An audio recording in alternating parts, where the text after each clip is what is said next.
Jack Carter used to consider himself a man who had everything under control. His life is a neatly stacked domino of business, marriage, and reputation. Each brick was laid with millimeter precision. But the problem was that it seemed to him that someone had begun to quietly pull them out one by one. Friday evening. Marital home in an exclusive area of Seattle. The living room has dim lighting, and there are two glasses of red wine on the glass table, one of which is almost untouched. Lauren sits on the sofa, her long legs crossed seductively, her short black dress emphasizing the curves of her body. Perfect picture.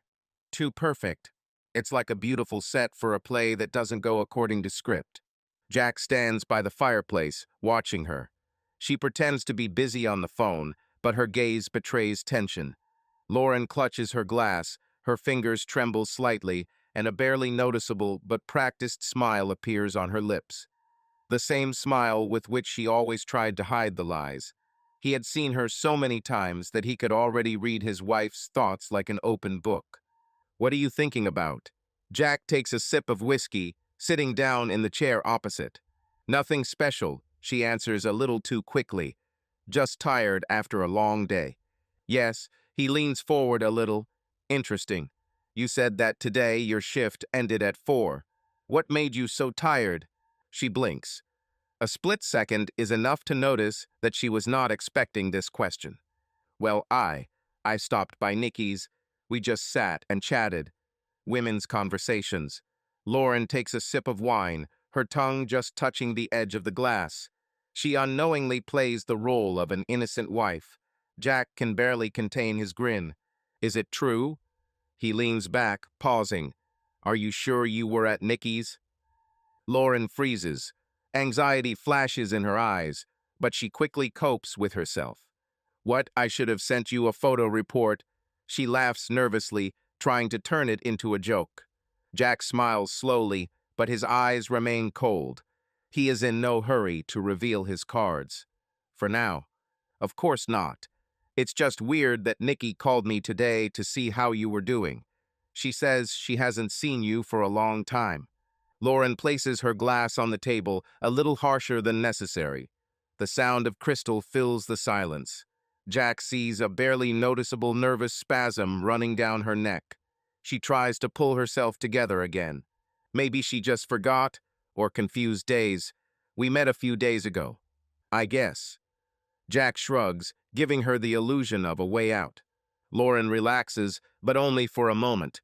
Jack notices how her gaze slides back to the phone, which lies next to her on the couch. He knows that if he were to pick it up now, he would see messages that are not intended for his eyes. "Maybe I'm missing, maybe I'm waiting, or maybe something more frank." He studies her movements, remembers every little detail. Her breathing became a little faster. She realizes that his words are not just curiosity.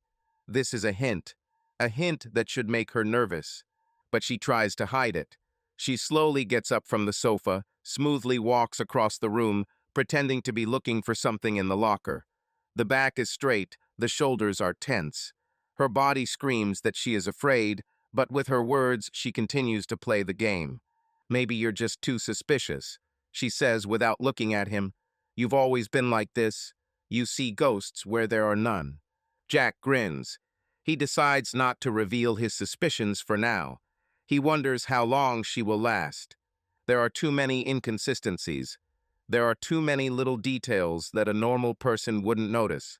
But Jack is no ordinary person. He knows when he is being lied to. And now he doesn't just suspect anymore. He knows. But let her think that he remains in the dark. Let him continue playing. Because now in this game, he is the main player. Jack sat in his office, twirling a glass of whiskey in his hands. The amber liquid slowly rolled along the walls, reflecting the muted light of the table lamp. His gaze was fixed on one point, but in fact he was not looking at the wall in front of him, but into the depths of his own past. The memories rolled in, wave after wave, pulling him back to the day he first saw Lauren. It was 12 years ago, on a summer evening, when the air was warm and the sky the color of faded denim. Jack had just returned from a business trip, tired but happy. A friend persuaded him to go out for a drink just to relax, nothing special. They went to a bar in the city center, a place where people with money and ambitions always gathered. He didn't intend to stay long. Little did he know then that this evening would change his life. She entered the bar like a tsunami suddenly, spectacularly, leaving behind the broken looks of men. Tall, with an exciting figure, long blonde hair flowed over her shoulders in waves. The red dress hugged her body perfectly, highlighting every line. Her smile, a little self-confident, a little playful, instantly attracted attention. Jack noticed her immediately, but did not give in to the first impulse. He watched. I saw how men tried to attract her attention, but she just laughed, allowing herself slight flirtations, as if she was having fun with it. And then she looked at him. It was a short glance, just a second, but there was something special about it. Pure curiosity, challenge, interest. Lauren took a step towards him, and at that moment Jack realized that she was not the kind of woman who was easy to get his hands on. She played, and the rules of the game were hers. "Do you always look at women like that?" she asked, sitting down on the bar stool next to him. Jack smiled, taking a sip of his whiskey. "Only those who deserve attention." She raised an eyebrow, but sparkles danced in her eyes. "And how many of these have you seen today?" "One." She bowed her head slightly, as if gauging his answer, and then laughed, a low, mesmerizing laugh that made his heart skip a beat for a moment. They talked for hours, about travel, about life, about your dreams. Lauren turned out to be not just a beautiful woman, but also smart, with character, and the ability to challenge. She disagreed with him on every issue, but did so with such grace that arguing became fun. By the time the bar began to close, she knew more about him than many of the people he had worked with for years. And he is talking about her. He knew that she studied to be a designer, but never went into the profession, preferring the world of high class and elite acquaintances. She talked about this not with bitterness, but with a slight grin, as if fate did not burden her at all. "So you often persuade women to stay late?" she asked when they went outside. "Not often," he answered honestly, "but I'm ready to stay with you even until the morning." She looked at him, holding her gaze a little longer than necessary. Then she smiled and stepped closer. "Then let's not rush. Things worth doing take time." And then Jack realized he was gone. That evening, at that moment, she became his drug, a desire that could not be ignored. Returning to the present, he gripped the glass a little tighter. How naive he was then. He thought he had met a woman who would make him happy. After that night in the bar, their story developed rapidly, but with sparks that did not give a second of rest. Lauren was never a woman who slowly entered a man's life. She burst into it, leaving marks on the sheets, skin, and mind. Jack found himself in her network, but it was not an ordinary trap, but a whirlpool of passion, challenge, and mysterious attraction. They met on the roofs of skyscrapers to drink wine under the stars, disappeared on weekends without warning, forgetting about phones and business. They chased each other in foreign cities, betting who would be the first to find each other among the chaos of the streets. Lauren was wild as fire, and Jack was the only one who could hold her without getting burned. But there was one moment when he realized that this was not just a novel, but something more. It happened in Tokyo, on the roof of one of the most expensive hotels in the city. They stood barefoot on the edge of the pool, the water reflecting the neon signs, and Lauren, wrapped in his jacket, smiled as if they were the only people in the entire universe. "Let's run away," she said. "We have already escaped. We are in Japan, on the roof, drinking sake. What else do you need?" He grinned. "No, I mean for real. Let's forget about traditions. Let's get married the way we want, without all these boring ceremonies. Are you proposing to me?" He leaned closer, studying her face. "Perhaps," Lauren squinted, "or I'm checking how much you are willing to take risks." The next morning, they exchanged rings right in the garden of an ancient Shinto shrine, without guests, without a dress or tuxedo, only with a warm wind, cherry blossoms, and a monk who blessed their union. It was strange, impulsive, and absolutely perfect. They sealed their vows with a heated kiss, and then, laughing, ran out of the temple, holding each other's hands like two teenagers who had done something crazy. But their wedding was not the only proof of their special connection. Lauren always played by her own rules, and Jack was the only one who could keep up with her. Their honeymoon was not a vacation, it was a race around the world. Diving with sharks in South Africa, skydiving in Dubai, motorcycling along serpentine roads in Italy. They challenged life and each other. Only once did Jack see uncertainty in her eyes. It happened in Paris when they were standing on the balcony of their room with glasses of wine. "Do you think we'll ever settle down?" Lauren looked at him as if thinking about the future for the first time. "Do you want to?" He raised his eyebrows. She took a sip before answering. "Sometimes it seems that if we slow down, everything will lose meaning." "Lauren," Jack took her hand. "The point is not speed. He is in us." Jonathan and Emily's house was the perfect place for such parties, a spacious terrace, panoramic views of the city, cozy seating areas with soft sofas and dim lighting. The music played quietly so as not to drown out the conversations, and the aromas of expensive whiskey, wine, and fine cigars hung in the air. Jack held a glass of bourbon in his hand, slowly plunging into conversation with a couple of business acquaintances. His attention was periodically diverted to Lauren. She was the center of this party. The light black dress emphasized her impeccable form, and her golden curls cascaded over her shoulders as if created to attract glances. Lauren laughed easily, touched the shoulders of her interlocutors in time with the conversations. Her voice sounded warm and lively. She knew how to control attention and did it masterfully. That's when Jack noticed Ryan Holt. Tall, confident, with the impeccable smile of a man who always gets his way. He was the husband of Nikki, Lauren's best friend. But now, it seemed, his interest was not focused on his wife at all. He stood next to Lauren, leaning slightly towards her, his hand almost imperceptibly touching her elbow as he said something. And Lauren, she laughed. The laughter was not forced or polite, it was sincere, ringing. She looked at Ryan a little longer than necessary. There was something in her eyes that made Jack tighten his fingers around his glass.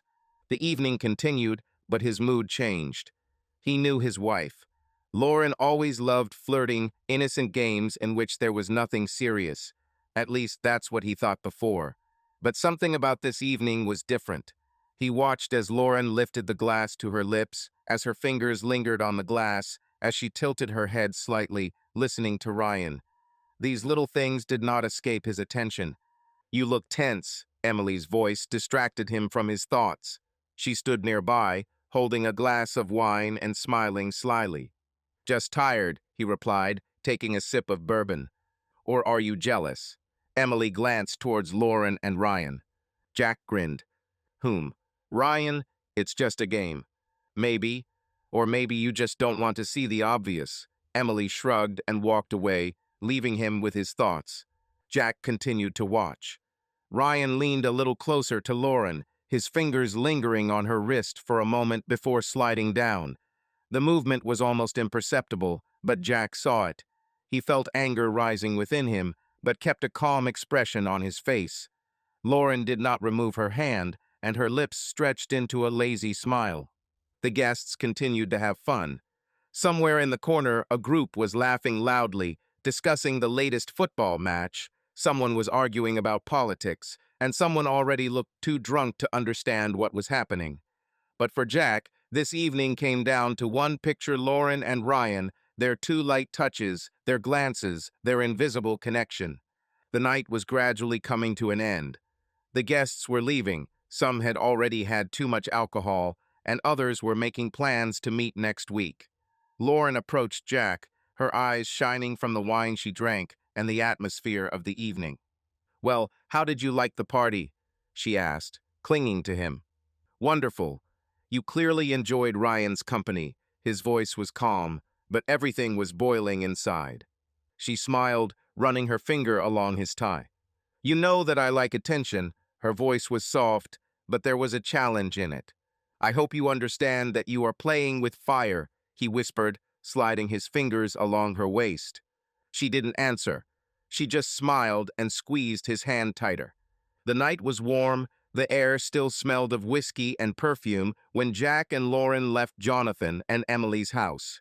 Their car was parked at the curb, and as soon as she got in, Lauren was already leaning back in the seat, her legs gracefully crossed, and her fingers lazily running along the hem of her dress. "You were tense today," she said quietly, looking intently at Jack, who started the engine. He glanced at her briefly, definitely, before turning his gaze to the road.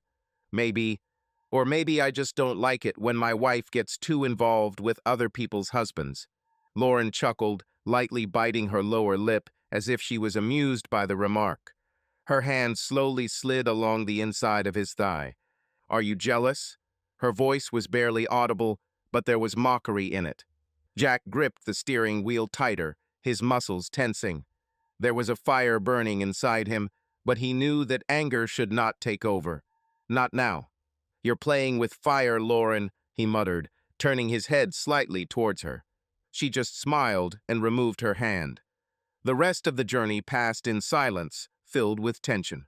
As soon as they parked at the house and walked inside, the atmosphere changed dramatically. Lauren closed the door first, leaning her back against it and casting a defiant look at Jack.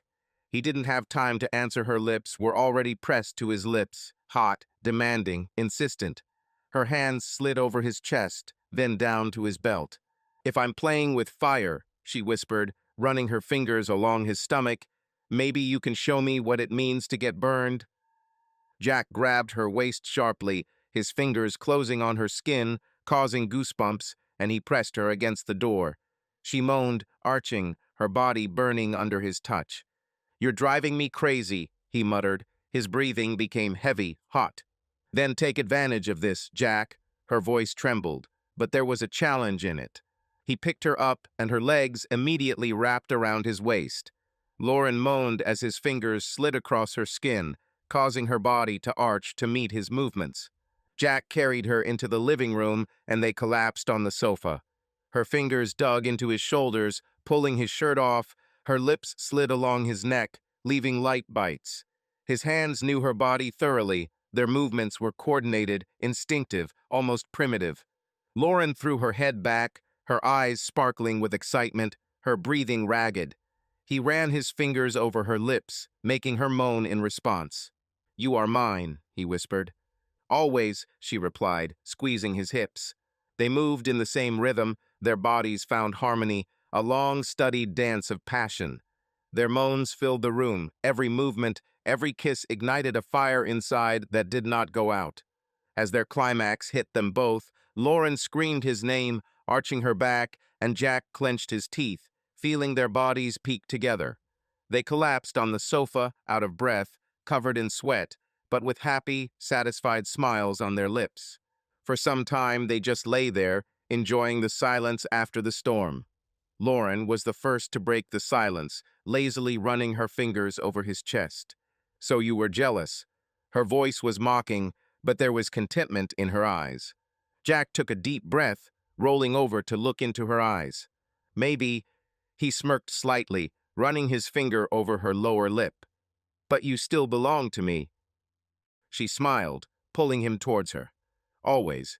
Jack always took pride in the fact that he knew Lauren better than anyone. He noticed the slightest changes in her behavior and caught the subtle nuances of her mood. They had been together too long for him to not sense when something was wrong. Lauren has changed lately. They were subtle details, but they added up to a picture he couldn't ignore. At first, it was little things. She began to spend more time on her phone, rereading messages, smiling at the screen, but noticing his gaze, she immediately turned off the screen or put it aside. Their conversations at dinner became shorter, as if she was answering questions out of inertia, but her thoughts were far away. Jack knew her well enough to know that she wasn't just tired. The most alarming thing happened at night. Their bed was always a place where they could forget about everything, dissolving into each other. But now, when he pulled her towards him, her body seemed cold. She responded to his touch less and less, and even when they made love, he felt that her thoughts were somewhere far away. She no longer looked into his eyes the way she used to. One night, he tried to start a conversation. Lauren lay next to him, Her back turned to him, and her phone was glowing on the nightstand. "Are you okay?" he asked, gently touching her shoulder. "Of course," she answered too quickly, without turning around. "You have become different." He ran his fingers along her back, but she only moved slightly, as if avoiding his touch. She sighed and slowly turned to him. "I'm just tired, Jack. A lot of work, stress. You know how it is." He nodded, although everything inside was clenched. It was a lie, sweet and comfortable, but a lie. He felt it deep down. The next morning, while Lauren was taking a shower, he took her phone. He knew it was wrong, that he shouldn't have done it, but the feeling of anxiety grew inside him. The screen was locked, but it only took him a few seconds to notice the unread messages. One name appeared in his memory like a flash. Ryan. Jack's fingers clenched into a fist. He took a deep breath and returned the phone to its place. Jack couldn't get the name that popped up on Lauren's phone screen out of his head. Ryan. It sat in his mind like a thorn, preventing him from thinking about anything else. He was not a man who acted on impulse, but his patience was running out. There were too many coincidences, too many questions that needed answers. He was waiting for the right moment. All day Lauren behaved as usual. She laughed, chatted on the phone, ordered something from online stores. But when she returned from her girls' date with Nikki, he felt like this had to be the moment. She took off her shoes at the entrance and walked into the living room, throwing off her light cape. "Good evening," he asked calmly, sitting on the sofa with a glass of whiskey. Lauren nodded, taking her phone out of her purse. She scanned the screen mechanically before putting it down. "Yes, we had a great time. Nikki was talking about some new trends in design. You know how she is. How did you spend your evening?" Jack sipped his whiskey, studying her gaze. He saw a slight tension in her eyes, a barely noticeable wariness. She was hiding something. He felt it. "Lauren, how long have you been so actively communicating with Ryan?" he asked without looking away. She froze for a second, but immediately regained her composure. Her lips twitched in a slight smile. "What? Do you often correspond with him?" he clarified. Lauren frowned, her hand instinctively reaching for the phone, as if she wanted to make sure it was still there, safe. "Jack, what are you talking about? Ryan is Nikki's husband. How can I not communicate with him?" A note of irritation appeared in her voice. "So everything is clear." He leaned forward slightly. His voice was calm, but there was a sense of steel in it. "Of course," she answered, but now her voice was firmer, almost defensive. He paused, then said, "Then why are you so angry?" Lauren blinked, her fingers clenching into a fist. "Are you angry?" She laughed, but there was no fun in this laughter. "I wasn't angry because of that, but because you, damn it, were going through my phone. Do you understand that this is an invasion of my privacy?" Jack tilted his head, his gaze unchanged. "Personal life. You are my wife, Lauren, and if I see you acting strange, I have the right to ask questions. You have no right to get into my phone." Her voice broke into a scream, and now she stood with her hands on her hips. "This is distrust. This is control. What are you even looking for? Scandal. Do you think I'm cheating on you?" Jack slowly put his glass down on the table. His heart was beating evenly, but everything was boiling inside him. "I want to understand what's going on, Lauren. You have changed. You have become cold and distant, and I want to know why. Maybe because it pisses me off that my husband is spying on me?" Her eyes sparkled with rage, and now she stepped closer. "Maybe because I'm tired of your suspicions." He was silent, but his jaw tensed. Lauren took the phone from the table and squeezed it in her hand. "You know what? I'm not going to make excuses for you for hanging out with Ryan," she blurted out. "He's a friend. We are all friends, and if you can't accept this, then it's your problem, not mine." Jack nodded slowly, watching her. He saw how nervous she was, how her breathing quickened. She defended herself too zealously, too aggressive. He took a step back and smiled coldly, distantly. "Okay, Lauren," he said quietly. "If you have nothing to hide, then I won't ask any more." She squinted, trying to figure out what was behind his words. "That's right," she breathed, then turned around and went into the bedroom, leaving him alone. Jack took the glass and finished the whiskey in one gulp.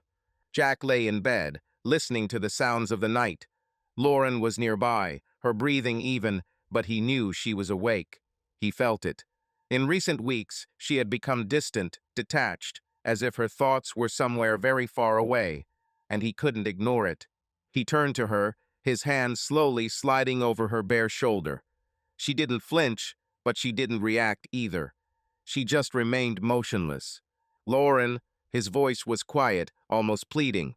"What is happening to us?" She was silent for a long time. The tension in the room was heavy and suffocating.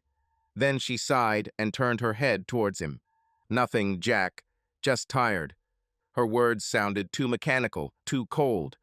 This was not the woman he had shared his nights with, the woman he had longed for, the woman who had once wanted him just as much. She looked at him, but there was no former heat in her eyes. "I want you," he leaned closer, his lips touching her neck. She didn't pull away. She allowed him to touch her, but her body was motionless, as if it were someone else's. Previously, when he touched her, she arched forward, her breathing quickened, she drowned in him just as he did in her. Now, nothing. He covered her lips with a kiss, slowly, trying to awaken something in her, but she responded mechanically, without a hint of passion. Her fingers slid over his chest, but the movements were empty, as if she was doing it out of duty and not out of desire. "Lauren," he whispered between kisses, but she didn't answer. He continued, hoping that he could awaken her feelings, that he could bring back the woman he loved, but the further he went, the more he realized that she was just allowing this to happen. She let out a soft moan as he entered her, but there was no passion in the sound. It was a mechanical movement, just physical intimacy without emotions, without fire. She lay under him, accepting him but not feeling him. Every movement was harder for him. He tried to find her gaze, tried to see something there, a desire, a responsive need, but she just looked at the ceiling, her hands lay lazily on his back. She didn't cling to him and didn't drown in this moment. She was simply there, but at the same time she was not there. "Damn," he hissed, suddenly slowing down. She finally looked at him, and a ghostly shadow of a smile appeared on her lips. "It's okay, Jack." Her voice was too soft, too submissive. "Just let's finish." Those words hit him harder than any fist. Let's finish.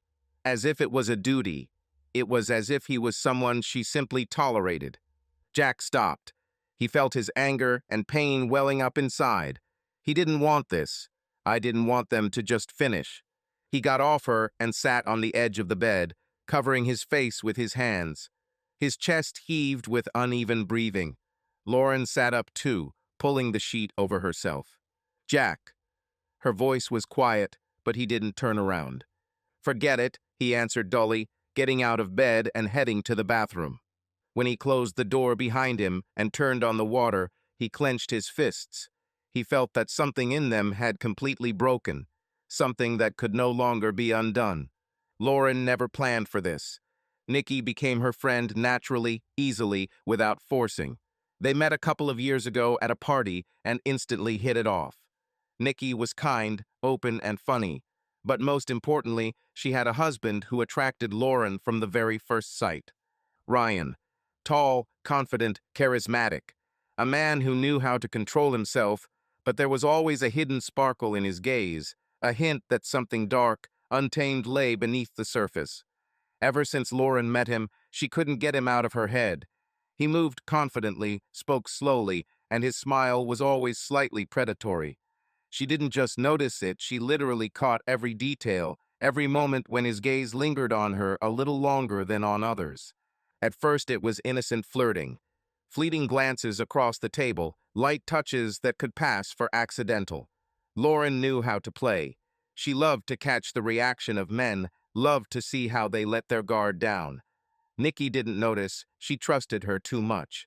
Lauren smiled at her, told her how much she admired her family, but there were completely different desires in her thoughts. She wanted to try something she probably shouldn't have. The more time they spent together, the stronger the tension became. Lauren felt her heart speed up as Ryan walked by, her body reacting to his voice. She saw that he noticed it too, but still kept his distance. It irritated her and excited her at the same time. Fantasies become reality one evening when the three of them went to a corporate party. Nikki got tired and left early, leaving Lauren and Ryan alone at the bar. They were sitting too close. She could smell him, the faint aroma of expensive whiskey and woody cologne. The atmosphere was right. Dim lights, music in the background, drinks that made their thoughts a little bolder. "You like to play with fire, Lauren," Ryan said as she leaned closer, her lips almost touching his ear. "Only if I know that this fire won't burn me." Her voice was low and playful. He looked at her, and the very expression she was waiting for flashed in his eyes, a mixture of desire and repressed temptation. "We can't," he whispered. "But you want to," she replied, running her nails down his arm. 20 minutes later, they were already in the hotel room. Lauren barely had time to close the door behind her when Ryan abruptly pushed her against the wall. His lips covered hers with greed, which made her understand that he had been restraining himself for too long. "You're damn dangerous, Lauren." His voice was hoarse and low. "And you like it," she smirked before pressing her lips to his again. He tore her dress, not caring about tenderness. She moaned in a mixture of pain and pleasure, her nails digging into his shoulders. His hands slid down, exploring every inch of her body. "Fuck, Lauren," he moaned, pressing his lips to her neck, leaving marks on it. She moaned, arching towards him, her fingers trembling with anticipation as she unbuckled his belt. She wanted him right now, without foreplay, without talking. "Do you know how long I've wanted this?" Her voice trembled with excitement. "You're crazy," he breathed, pressing her to the bed. "Show me, Ryan," she grinned, pushing him down. "Show me how crazy I am." And he showed. Without words, without doubt. He moved roughly, forcefully, holding himself back just enough to keep from losing control completely. Lauren screamed, digging her nails into his back, demanding more, provoking him to become even more violent. Every movement, every moan was wild and unbridled. It was as if they did not exist in the real world, only in this room where the boundaries had long been blurred. He called her dirty words, and she answered him the same. Her body was hot, his hands greedy. They didn't just want each other, they demanded each other. At that moment, she knew they had crossed a line from which there was no turning back. This was not a one-time weakness. It was a fire that could not be put out. When it was all over, they lay panting, covered in sweat and torn sheets. Ryan looked at her, his chest heaving. "We're in shit," he muttered. Lauren laughed, running her fingers over his chest. "No, Ryan, we've just started." After that night, everything changed. Lauren and Ryan couldn't stop anymore. Their first crazy sex in a hotel was not an accident, but the beginning of something much more dangerous. They found new excuses to meet. Dinners with Nikki, random coincidences in cafes, quick, stolen moments in dark alleys. The thirst they had kindled needed feeding, and they gave each other everything they could. Each new date brought even more adrenaline. Lauren felt the excitement not only from Ryan, but also from the game itself, from the danger of being discovered. She sent Nikki messages telling her how much she missed her, and at that moment her legs were spread for her husband. Ryan knew it was wrong, but he couldn't stop. He felt that this affair was tearing him apart from the inside, but as soon as he found himself back in Lauren, common sense disappeared. They became more careful, but not enough. And Jack felt that something was wrong. At first, it was little things. Lauren began to stay late more often, saying that she urgently needed to go somewhere on business. Her phone, which had previously been lying around, was now always nearby, screen down. She began to spend more time in the bathroom, and when she came out, her eyes sparkled, but not from fatigue. Jack noticed the changes, but did not immediately understand their true nature. And then the coincidences began. One evening, he was picking up a car from a service center when he saw her. Lauren stood on the street corner, her long coat wrapped around her, but he knew her too well. This was her special look, the one she wore when she wanted to impress. He wanted to shout at her, but then he saw a second figure. Ryan. He was standing too close. I looked into her eyes for too long. He touched her hand too carefully. Jack didn't show it, he just watched from afar. A picture began to form in his head that he did not like. He knew Ryan as Nikki's husband. They talked and crossed paths at parties. He had never thought about it any differently until now. The next morning, he decided to test his guess. Lauren said she was going into town on business, but her voice was too flat, too carefully chosen. Jack waited until she left and then got into the car and followed. He knew what he was doing. It wasn't just curiosity, it was a necessity. Lauren took a different turn than she promised. She drove through the city, stopping at a small hotel. She went inside and Jack waited. The minutes dragged on endlessly. He was about to leave when he saw Ryan. Damn Ryan. He appeared around the corner of the building, looked around, and then went inside the same way as Lauren. Jack felt something break inside him. He was not an impulsive person. He did not break into the building, did not create a scene. He just sat there, his fingers slowly tightening around the steering wheel, and his thoughts, one after another, turned into a clear, cold picture. Lauren cheats on him. He didn't know the details. He didn't know how long ago it had started. But now he had proof. Jack turned on the engine. His face remained motionless, but the fire was boiling inside him. He didn't yet know what he would do. But one thing was clear. This game has just begun. Now he will no longer be just an observer. Now he will begin to act. Jack was patient, but when he played a long and cruel game. He was going to find out everything. Every meeting, every call, every lie. Lauren had no idea that she was being hunted. Jack sat in his office, drumming his fingers heavily on the wooden tabletop. There was a business card on the table in front of him. Simple, unremarkable, with clear black letters on a white background. Robert Hale, private detective. He found him through friends. A person who is paid not for questions, but for results. And that's exactly what Jack needed now. When the detective entered the office, Jack looked at him carefully. He was of average height, thin, with sharp facial features and predatory eyes. A man who knew how to be invisible, but appeared where he was not expected. "Are you Jack Carter?" His voice was hoarse, as if he smoked a lot. "Yes, sit down," Jack gestured to the chair opposite. Robert sat down, took a notepad out of his pocket, and looked at it. "Do you need proof?" he asked without further ado. "I need everything," Jack spoke evenly, but there was steel in his voice. "I have suspicions, but I need facts." "Undeniable iron." Robert nodded. "Have you found out anything yet?" Jack clenched his jaw, looking at him. "I saw my wife enter the hotel. A few minutes later, Ryan Holt walked in there. I'm not a fool, Robert. I want to know how long this goes on, where they meet, what they do. I want everything." The detective nodded slowly, writing something down on his notepad. "So we already have a lead." "Fine. I'll bug your house, her car, her phone. There are cameras in the living room, bedroom, and, if possible, in that very hotel. I'll also keep an eye on Holt's movements.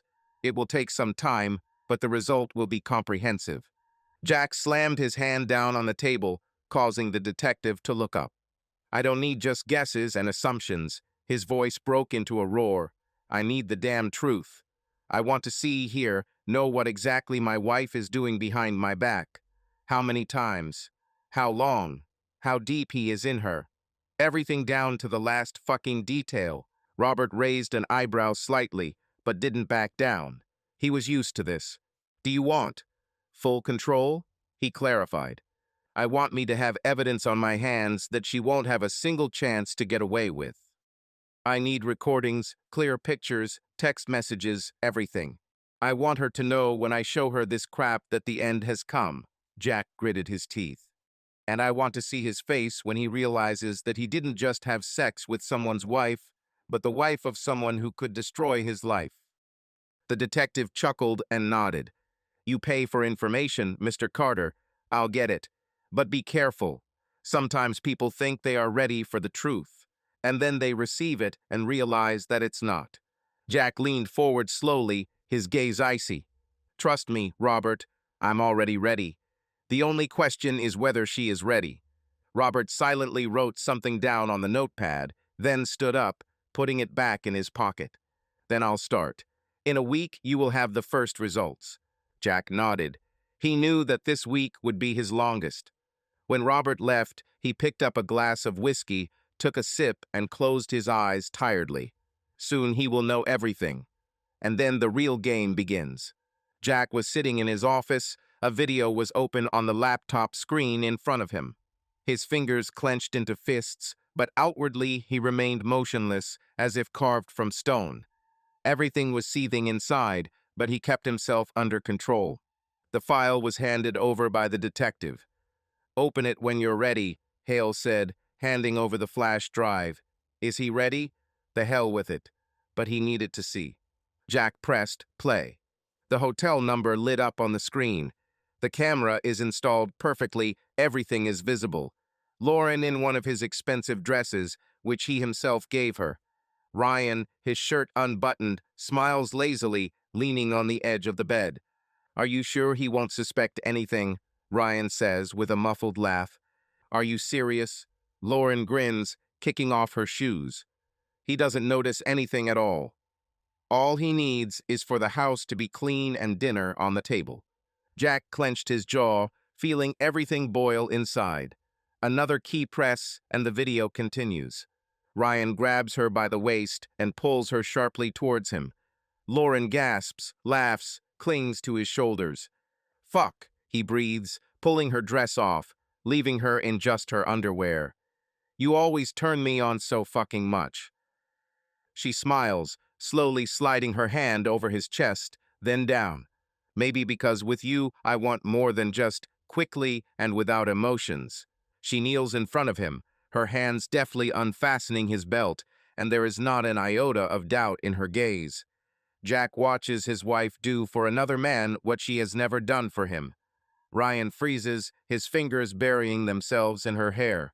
"Damn, Lauren, your girlfriend is a real log in bed, and you were made for this," he exhales, arching his back. Lauren laughs as she continues her movements, then abruptly pulls away and licks her lips, watching his reaction. "I know, honey. I've wasted myself for too long on someone who doesn't know how to use me the way I need." Jack clenched his fists. The video continued, but he had already seen everything. I heard everything. He watched his wife give herself completely to another, allowing Ryan to do things to her that she had never allowed Jack to do. How she moans, arches, digs her nails into his back. How she suffocates from the pleasure that she never had with her husband. His blood was boiling, his vision was clouded by rage. But he didn't let her take over. Not yet. Jack sat at the table in a small, cozy cafe, crossing his arms over his chest. Nikki sat opposite him, frowning. Her hands were shaking. She clutched the coffee cup as if it could hold her in reality. Her gaze darted, her lips pressed into a thin line. She looked confused, but not yet broken. "It's not funny, Jack," she finally managed to say. You must be mistaken." Ryan couldn't. Jack took a deep breath, holding back his anger. He knew that was what she would say. No one wants to believe that the person you love is having sex with your best friend behind your back. "I wish I was wrong, Nikki. But I'm not wrong." His voice was low and cold. "I wouldn't waste my fucking time if I wasn't sure." She shook her head, smiling nervously. "No, this is some kind of mistake. He loves me. He is not capable." "Oh, believe me, he's capable," Jack interrupted her. He reached into his pocket, took out his phone, and opened the video. "Look, and then tell me I'm wrong." Nikki froze. Her face turned pale when she saw the screen. At first, she turned away, pursing her lips, but Jack roughly shoved the phone closer. "Don't look away. You should see this." She slowly turned her gaze to the video. At first, all that was heard was breathing and laughter, and then the moaning began. Bright, loud, and Nikki recognized that voice. The damn voice of her best friend. She looked. She watched as her husband impaled Lauren on himself. The way she arches, the way her nails dig into his shoulders. She watched as Ryan squeezed her hair and whispered dirty words. I listened to what he called her log in bed, and Lauren is the best she's ever been. Nikki covered her mouth with her hand, but tears were already streaming down her cheeks. She was breathing sharply, convulsively. No, she whispered. No. Jack took the phone back, turning off the video. It's true, Nikki. They had sex behind your back. Behind me. For weeks. Maybe for months. And guess what? He leaned closer, his eyes dark and full of icy rage. I'm not going to start a fucking scandal. No, I want more. She sobbed, but looked up. Now there was more than just pain in her eyes. Now there was anger. What do you want? Her voice trembled. I want to destroy them. Break their lives into pieces. Do you understand, Nikki? I don't want them to just repent. I want them to pay. She looked at him for several long seconds, and then her lips trembled. Her hands stopped shaking. What do you suggest? She asked, slowly wiping away her tears. Jack grinned. We will make sure that they expose themselves. We'll make them believe they can get away with it, and then when they least expect it, we'll strike. Let's smear them through the mud so that they will never be able to stand up again.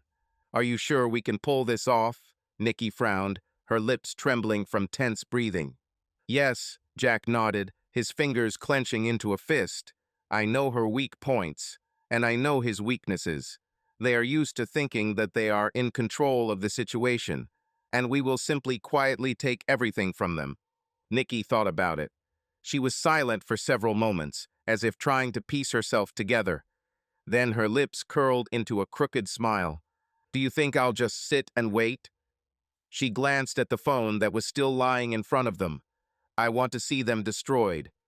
I want to see Lauren cry and see Ryan lose everything he has. I want him to know that I'm not just a wife to be used and thrown away. Jack nodded. Then we will begin to act. I'm not going to wait for them to make a mistake. We ourselves will create a situation in which they will paint themselves into a corner. And what do you propose? Her voice was firm, but there was a boiling rage inside. I'll start with Lauren. His smile was cold. She's too used to thinking that she can hide her gains. We will make her believe that she is in control of the situation. And then, we'll just pull the ground out from under her feet. Nikki took a deep breath, her gaze hardening. She ran her hand over her face, wiping away the remaining tears, and then nodded. Let's ruin their lives, she said, and an expression appeared on her face that Jack had never seen before. This was a woman who was no longer going to be a victim. Jack smiled. Perfect, warm, immaculate.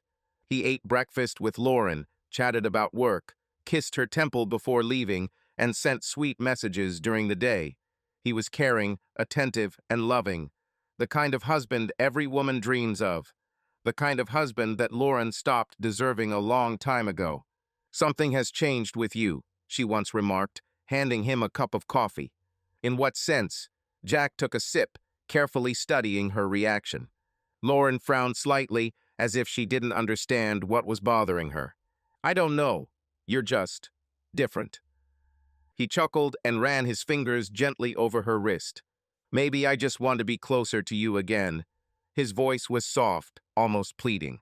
She held her breath for a second, then quickly smiled and covered his hand with hers.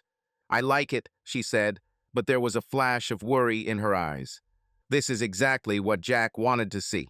Because while he was the perfect husband, Lauren continued to lie to him. Lauren had never felt such excitement before. Secrets, forbiddenness, hidden glances at dinners with friends, stolen minutes in parking lots. She thought that cheating would bring fear, but instead she liked the risk. I liked the feeling of control. And Ryan. Ryan was as greedy for her as she was for him. You know I can't resist when you look at me like that, he whispered, dragging her into a dark corner between two buildings. Then don't resist. Lauren ran her nails along his neck before pulling him towards her.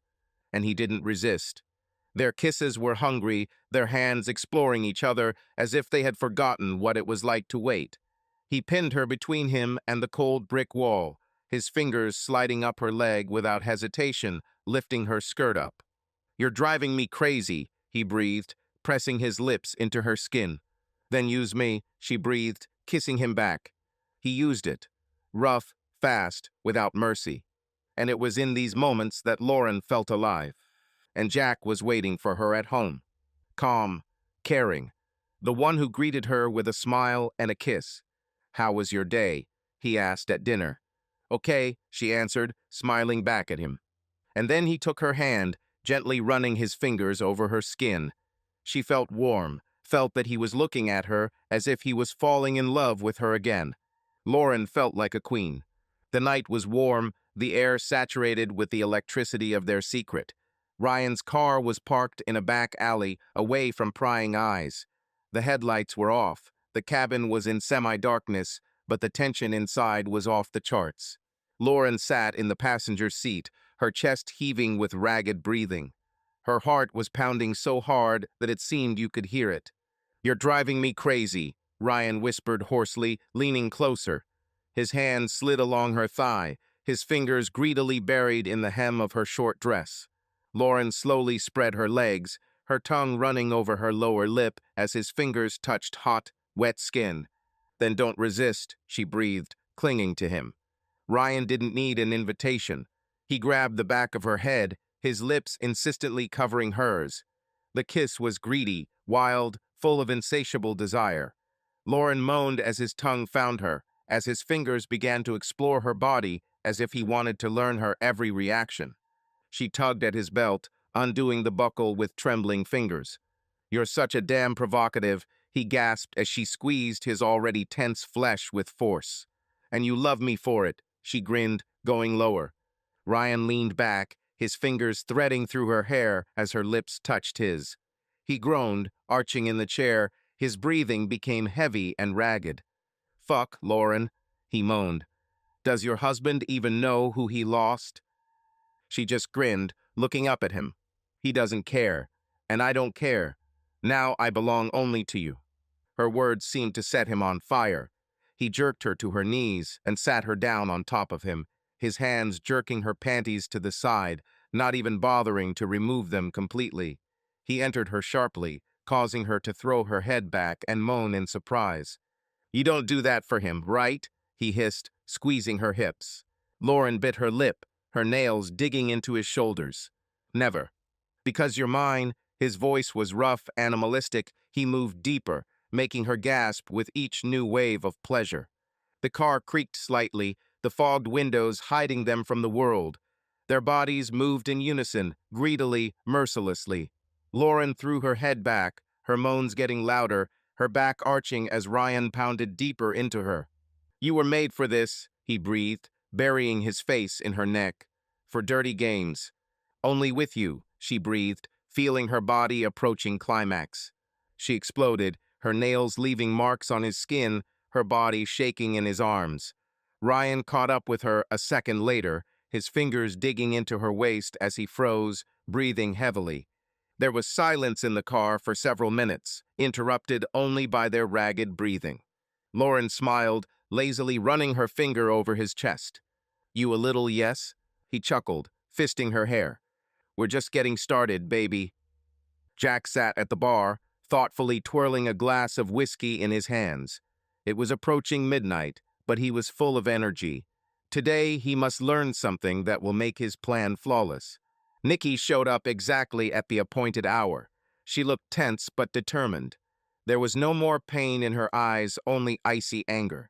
"He lied to me again," she said, sitting down on the chair opposite. "Last night, he said that he was late to work, but I found." She fell silent, her hands clenched into fists. Jack leaned forward, his gaze darkening. "What did you find?" She pulled out a small transparent bag from her bag and threw it on the table. There was a used condom inside. "In the glove compartment of his car," she muttered through clenched teeth. "That bastard didn't even bother to clean up the evidence." Jack grinned, holding up the bag with two fingers. "Clueless.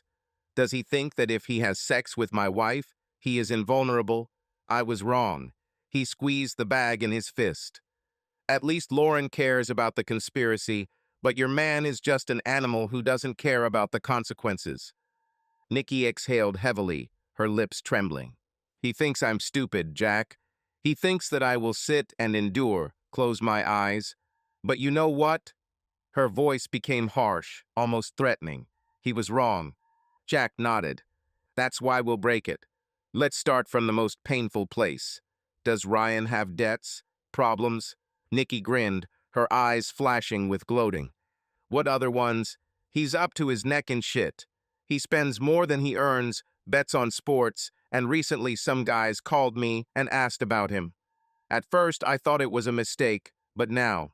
Debts to whom? Jack narrowed his eyes. People who are not joked with. Bandits, bookmakers. I heard him talking on the phone. They gave him time. If he doesn't give the money back, he's screwed. Jack thought for a moment, then nodded slowly. This can be used. Ryan is not as tough as he makes himself out to be. When his life starts to fall apart, he will panic. We will make sure that he has no choice. Nikki clenched her teeth. He will beg us to leave him alone. No, Nikki, Jack looked up at her.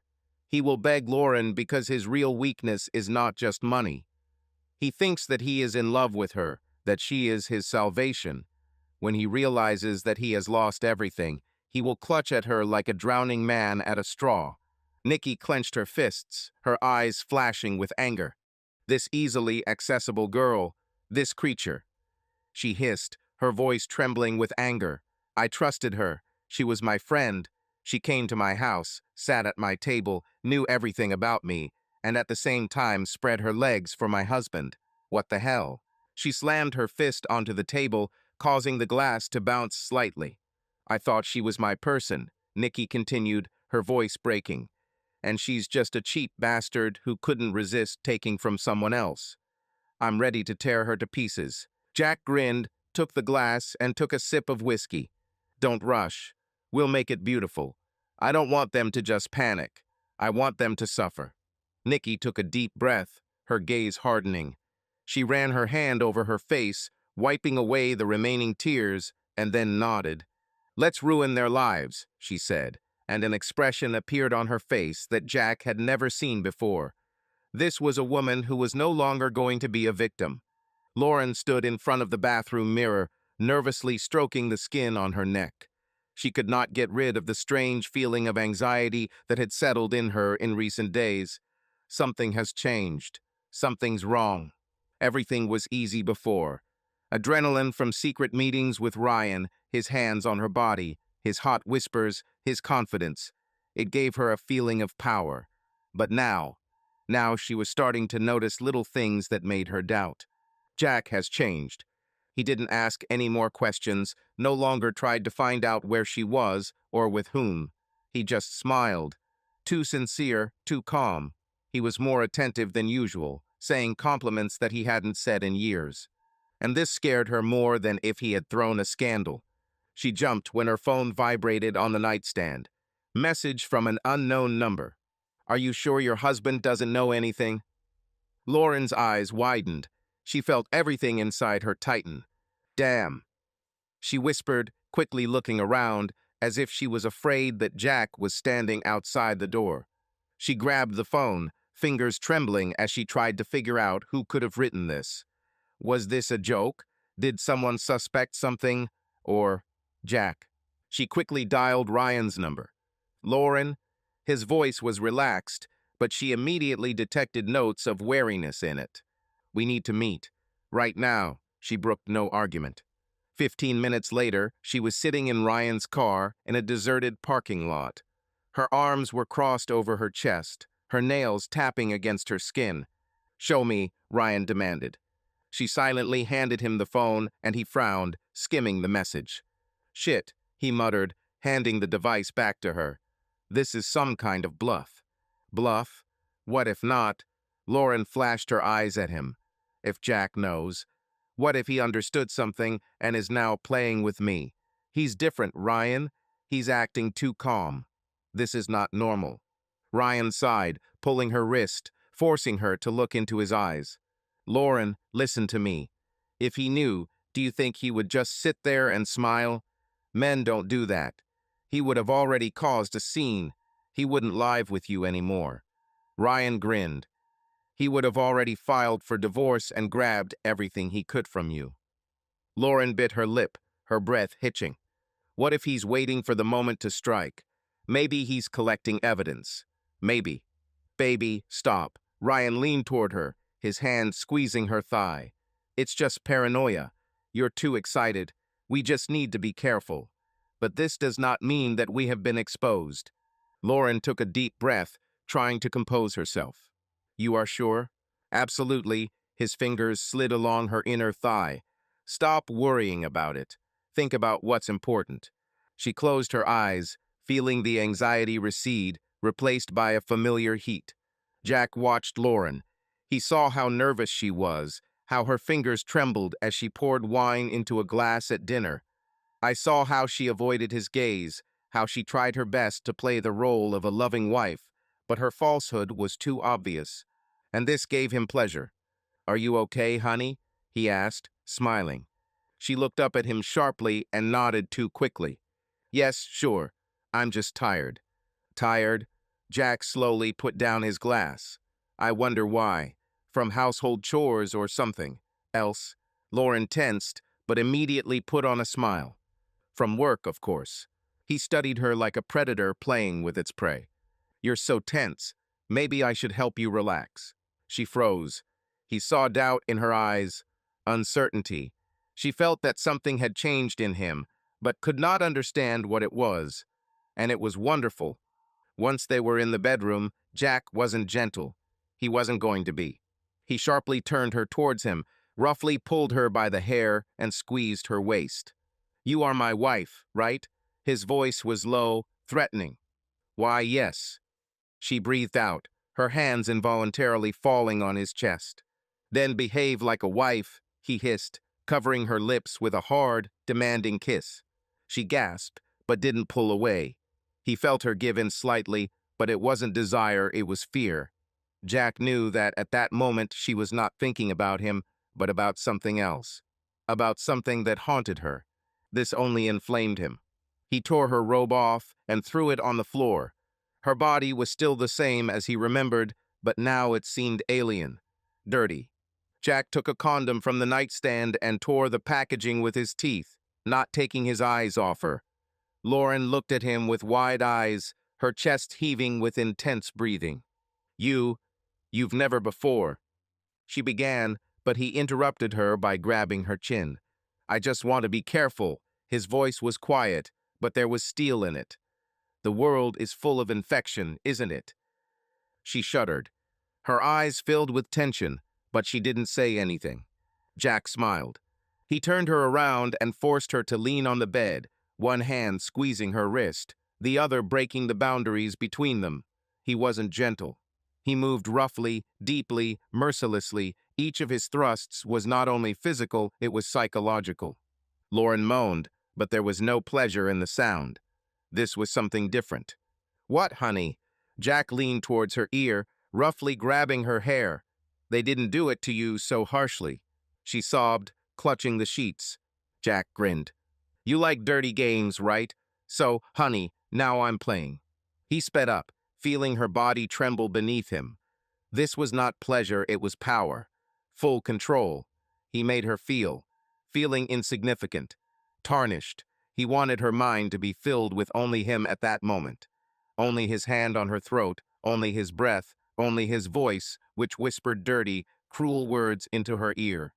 When he finally stopped, he slowly pulled away, not caring about her condition. He took off the condom, tied it in a knot, and threw it in the trash. Lauren lay on the bed, her body trembling, her breathing ragged. Jack looked down at her. You should take a shower, he said, pulling on his trousers. You're too tense. She sobbed, but didn't say a word. She just curled up into a ball, huddled under the sheet. Jack smiled. Nikki was sitting in her car parked in front of the building where Ryan worked. She nervously tapped her nails on the steering wheel, but there was a cold fire in her eyes. Today, she will strike first. She took out her phone, opened her email, and attached files to a new letter. All the evidence of his money fraud, false reports, kickbacks. Everything she had accumulated over the years while she trusted him, while I considered him my own. Recipient, Financial Investigations Unit Subject, anonymous report of financial fraud at Holt's company. She typed a short message. Attached are documents confirming Ryan Holt's tax violations. He laundered money through fictitious transactions. I'm sure the audit will show even more. She pressed send and exhaled. Part of her expected to feel guilty. But instead, there was only a strange, acute euphoria. Adrenaline rose, taking over her completely. She knew it was just the first step, but it was damn sweet. Now all that remains is to make sure his boss finds out about his sins. She pulled out a second phone, the one Jack had helped her buy. It didn't contain any of her personal information. Nikki went into an anonymous chat and sent a message to the right person. Mr. Devlin, I recommend paying attention to your employee Ryan Holt. He keeps double-entry bookkeeping. Perhaps the tax authorities are already interested. She sent the message and clenched her fists. Devlin was more than just a boss. He was a man who hated traitors, and Ryan was just like that. The next day, Ryan's office was buzzing like a disturbed hive. Fuck, did you hear? The tax office has arrived, one of the employees whispered. Did Holt hit it big? The other grinned. Ryan stormed into the office with wild eyes. His phone was already ringing with calls. He glanced at his colleagues, whose gazes instantly dissipated, but he knew. They had already heard everything. What the hell? He barked, pushing open the door to his office. He didn't notice how one of his colleagues grinned at his back. Holt, the boss is calling for you, the secretary said without looking up. Ryan swallowed nervously. He opened the door to Devlin's office and broke out in a cold sweat. His boss was sitting at the table with a folder of documents in front of him. Devlin had never looked so cold. Sit down, he said without looking up. Ryan sat up, his hands sweating. It's a mistake, boss. I swear that. Shut up, Devlin interrupted, throwing several printouts on the table. What the hell is this? Ryan took one look and turned pale. These were reports. Fake deals. Transfers of money to unknown accounts. His own signatures were on the documents. I can explain. Devlin rose from the table and slowly approached him. I don't care about your explanations, Holt. I want to know who snitched. Ryan swallowed. He had no idea. Someone dug up all this information. Someone started this hellish mechanism. He clenched his fists, his breathing ragged. He was trapped.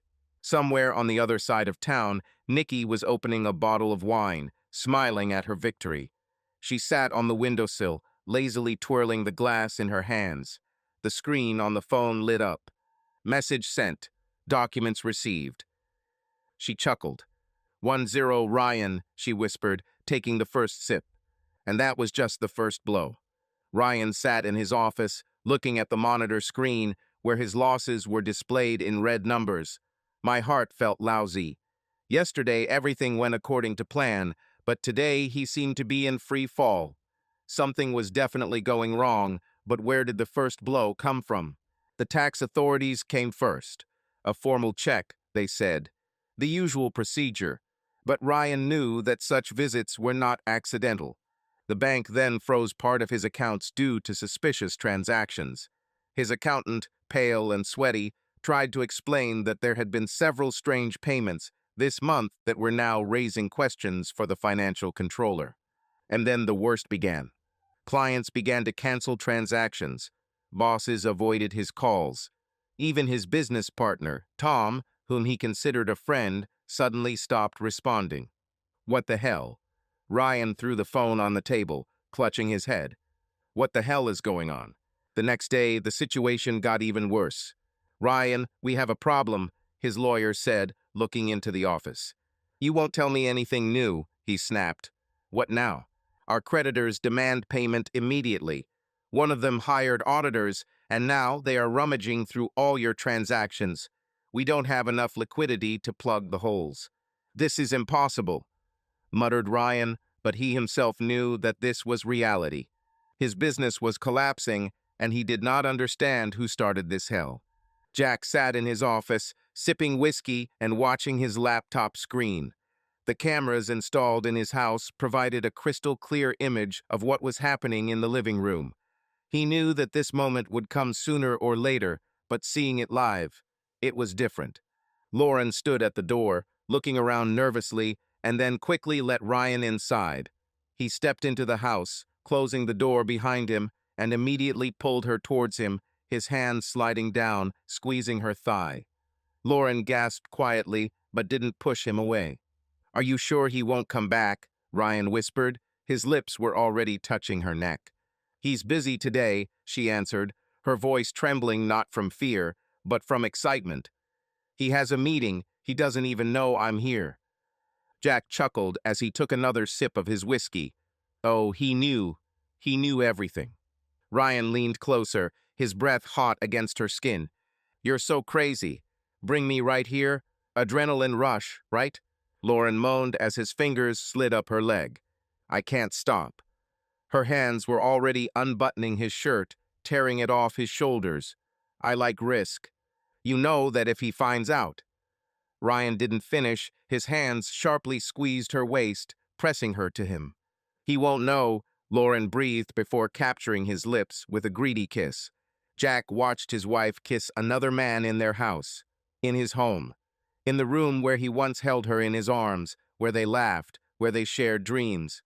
Now she stood in front of him on the screen, half naked, with her hair scattered over her shoulders, allowing this bastard to touch her.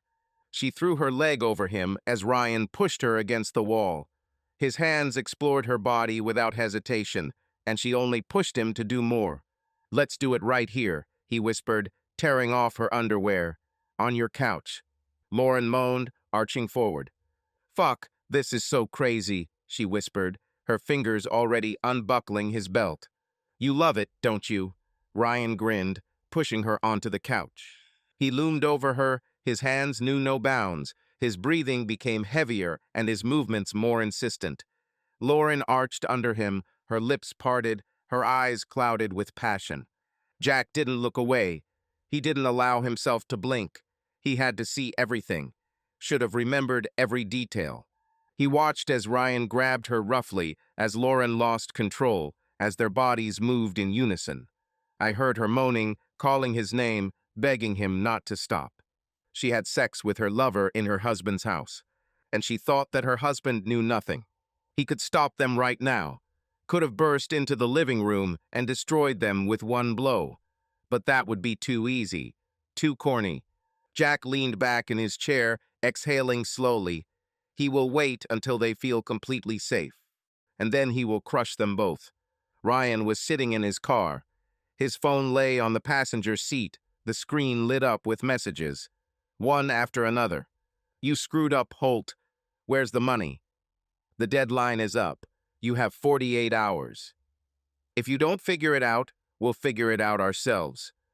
My heart was pounding so hard that it seemed like it was about to burst out of my chest. These weren't just collectors. These were the people he had spent his entire life trying to avoid. People from whom they did not borrow for no reason. Someone ratted him out. But who? Jack leaned back in his chair, watching the screens. He saw Ryan gritting his teeth, tapping the steering wheel nervously, checking his phone over and over again, as if hoping the messages would disappear on their own. "Come on, bitch, start panicking," Jack muttered, sipping his whiskey. Nikki did her part. She leaked information to the right people, and now the chain of destruction began to unfold. But that was not all. Jack opened the laptop and launched the program. A couple of seconds later, another message appeared on Ryan's phone. "We know it's not all your fault. You have a rat." Ryan froze. The veins in his neck bulged as he read the message. He didn't even immediately realize that he was holding his breath. Rat? Who? He began to frantically replay the latest events in his head. Who could have leaked it? Who could know about the money, about the deals, about the bandits? My head started spinning. Lauren sat on the bed, looking in the mirror. She had a feeling that everything was not going as it should. Jack was acting strange. He was too attentive, too gentle, too patient. He couldn't help but notice that she had become nervous. Ryan has changed too. He became irritable and lost his temper easily. Something was gnawing at him from the inside. And now he burst into her house, slamming the door behind him so hard that her heart jumped. "Ryan," she said warily, but he was already walking towards her, his eyes burning with anger. "I need to know one thing." His voice was low, threatening. "Did you say anything to anyone?" Lauren blinked. "What are you talking about?" Ryan moved closer, squeezing her shoulders so hard she winced. "Don't lie to me, damn it. Someone ratted me out. And if it was you, I swear." "Ryan," she broke out, looking at him with horror. "Are you crazy?" "Of course not. Why do you even think that?" He looked at her for a few seconds, then abruptly turned away, clutching his hair with his hands. "Everything is falling apart, Lauren, you know? All. I don't know who is doing this, but someone is setting me up." She swallowed, feeling a chill run down her spine. She had never seen him like this before. "Ryan," she said carefully, "we'll figure it out, okay? Maybe you're just." He turned around sharply. I'm not making this up," he growled, punching the wall. "Damn it, Lauren, if you know something, if you told someone something, tell me now." She took a step back, her lips trembling. I, I don't know anything." Ryan clenched his jaw, looking at her from under his brows. Something inside him told him that she was telling the truth, or she was simply too good an actress. But now he could no longer trust anyone. Lauren glanced at Ryan as he abruptly turned off the road and into a dark parking lot behind an abandoned warehouse. The rain drummed lightly on the roof of the car, creating a dull rhythm, but inside the car the air was tense, saturated with adrenaline and anger. "Ryan, what are you doing?" Her voice was trembling, but not from fear, from excitement. She saw how he was on edge, how his fingers clenched on the steering wheel, how his jaw tensed. "Shut up," he barked, turning off the headlights. "Just shut up." Lauren took a slow breath, her stomach churning at the abruptness. Damn, he was furious. Tense, angry, ready to explode. But that's exactly what turned her on. This chaos, it was a fury that he could barely contain. She reached for him, her fingers sliding along his thigh, up his inner thigh. "You're on the edge," she whispered, sliding her lips to his ear. Ryan rushed towards her, roughly pulling her by the back of her head. His lips pressed against hers with force, with greed, with a hunger that he could no longer contain. He bit into her, grazed her lower lip with his teeth, squeezed her thighs so hard that he was sure to leave marks. "You're driving me crazy," he breathed, his voice low, almost a growl. "Damn rubbish. Do you even understand what you're doing to me?" Her breathing hitched as he yanked her around, forcing her to kneel on the seat. "Then don't resist," she breathed, biting his bottom lip. He didn't resist. Ryan lifted her skirt roughly, his fingers digging into her skin, hot, insistent, proprietary. Lauren gasped as he suddenly spread her legs, his hand sliding between her thighs. "You're already horny," he chuckled, his fingers moving deeper. "Damn, you like it, huh? Do you like having sex with a guy who has trouble on his tail?" "I like it when you're angry," she admitted, biting her lip as his fingers worked inside her. "When you can't control yourself." He cursed, jerking his belt unfastened. "Spread your legs wider," he commanded, his voice saturated with irritation, anger, but also desire. Lauren obeyed, her body trembling with anticipation. He entered her sharply, without warning, causing her to scream and dig her nails into his shoulders. "Quiet," he hissed, pressing deeper. "You don't want anyone to hear us, do you?" Lauren arched forward, her breathing turned into hoarse, ragged moans. The car creaked, its windows fogged up, creating an invisible barrier between their world and the rest of reality. At that moment, nothing existed except his strong hands on her waist, his lips on her neck, his movements sharp, hard, desperate. Ryan had sex with her as if he was trying to forget everything. About debts, about problems, about fear. And Lauren was lost in the chaos. She adored this. This wild, uncontrollable sex, this adrenaline. She gasped as he squeezed her neck, his dark eyes boring into hers as he whispered through his teeth. "You are only mine, do you hear? Only mine." She couldn't answer. She was too busy with pleasure that consumed her entirely. Loud music, dim lights, the hum of voices, the club was crowded. Lauren felt a wave of excitement, adrenaline, recklessness. She no longer thought about the consequences. All that mattered was he. Ryan. His gaze burned right through her. Their bodies haven't touched yet, but she's already felt his touch. "You're crazy," he chuckled as she slid closer to him, her breasts almost touching his torso. "Isn't it enough for you?" "It's never enough for me." Her voice was low, saturated with promise. He pulled her by the wrist, his fingers sliding along the inside of her palm. Electricity ran through her body. "You're playing with fire." "Then set me on fire." She bit her lip, her eyes sparkling with desire. They couldn't wait. They didn't want to. They needed each other right now. Ryan grabbed her tightly around the waist and pulled her through the crowd towards the back rooms. They slipped into a narrow corridor beyond which were toilets and service areas.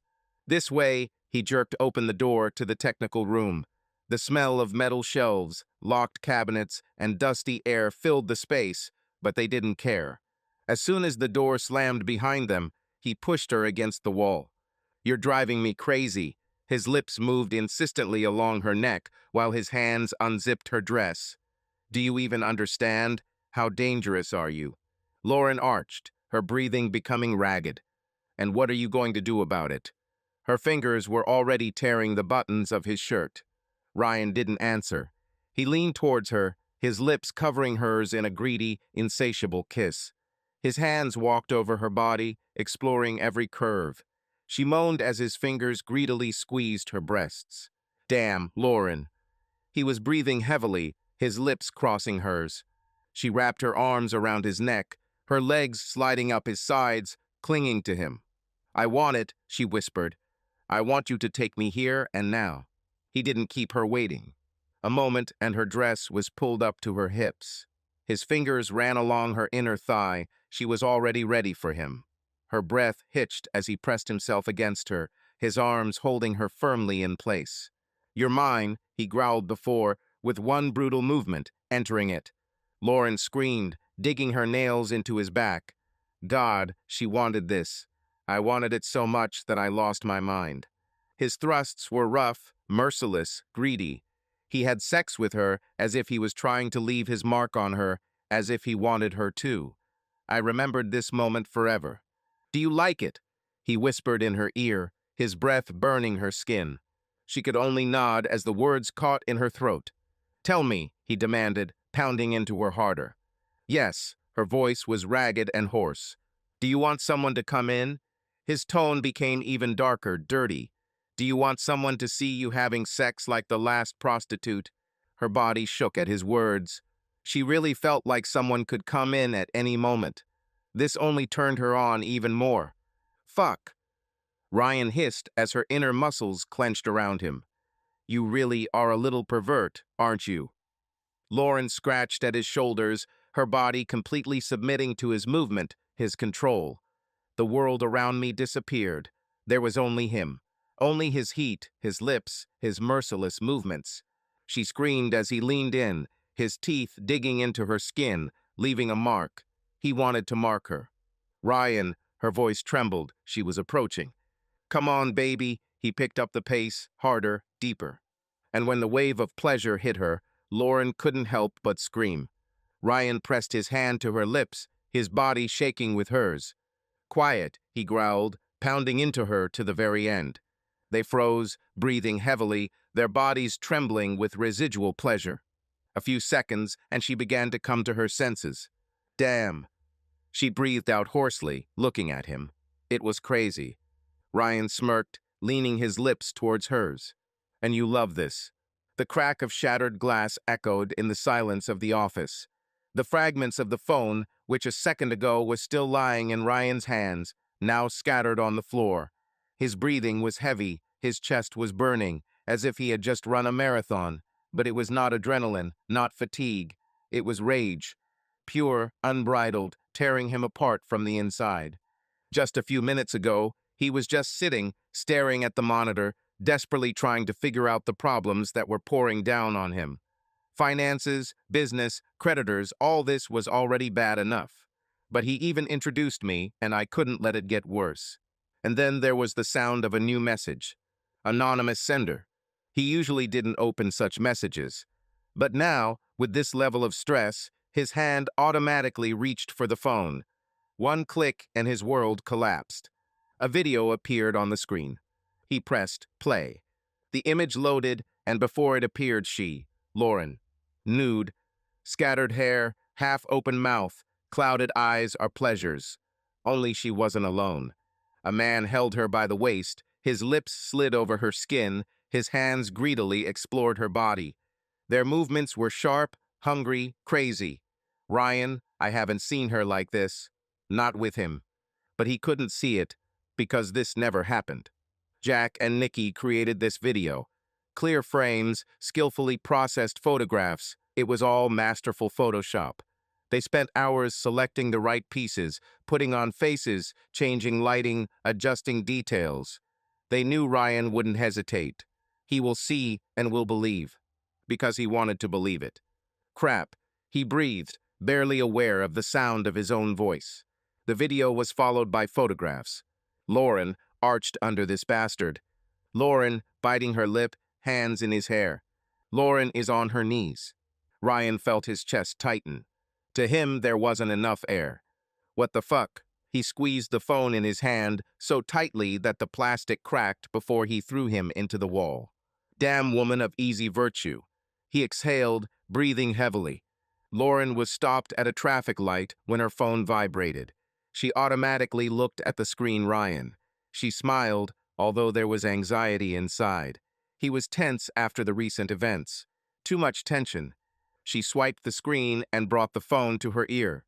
"Hi, darling." Her smile disappeared when she heard his voice. "Are you taking me for a fool?"